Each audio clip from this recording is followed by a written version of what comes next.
hour this morning familiarizing myself with Greg Newcastle's file. My assignment was the 33-year-old Deputy Chief of Staff to Senator Loren. He had the polished look of a guy who'd gone straight from Harvard Law to the Hill. The group of them were coming on what they called a fact-finding mission so they could report back on how the U.S. withdrawal was going. I somehow doubted they were going to be happy with what they found. "Just to refresh," Webb said, taking a folded piece of paper from his pocket and glancing at the designated security team leads. "Maroon, your team has Baker out of Congressman Garcia's office," he began, using our designated 4 public use names for this mission. "Gold, you're on Turner from Congressman Murphy. White, you're on Holt out of Senator Lou's office. Green, you're responsible for Astor out of Senator Loren's office." "I was given Greg Newcastle's file," I interrupted. Webb glanced down at the paper. "Looks like they made a change last minute. You have Astor now. Mission is still the same. That's the office focusing on the southern provinces. The one working on bringing the girls' chess team to the States." Astor. My stomach jumped into my throat. There was no way. None. "Relax," Torres whispered. "It's a common last name." Right. Besides, the last time I'd heard from her, she was working at some firm in New York. But that was 3 years ago. The rain had soaked through my coat. I clamped down on my reckless thoughts as the plane parked in front of us, guided by the ground crew. Heat radiated off the tarmac in shimmering waves, distorting my vision as the rear door lowered and the pilots powered down the engines. Uniformed airmen descended from the C-130 first, leading a group of civilians I assumed were the congressional aides, and, in one case, helping one of the suits off the ramp. My brows lifted. The guy can't get off the ramp by himself and thought it would be a good idea to come tour Afghanistan? "Are you serious?" Kelman, or Sergeant White for this mission, scoffed. "Please tell me that's not my guy." "Here we go," Torres muttered at my side. I blew out a long breath as I counted to 10, hoping patience would miraculously appear by the time I reached 0. It didn't.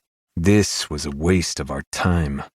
The airmen were all smiles as they walked toward us, obscuring their followers from view.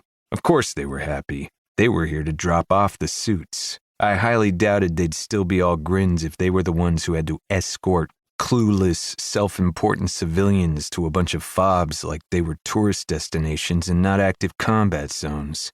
Major Webb moved forward, and the airmen guided the politicians to the front of their little herd.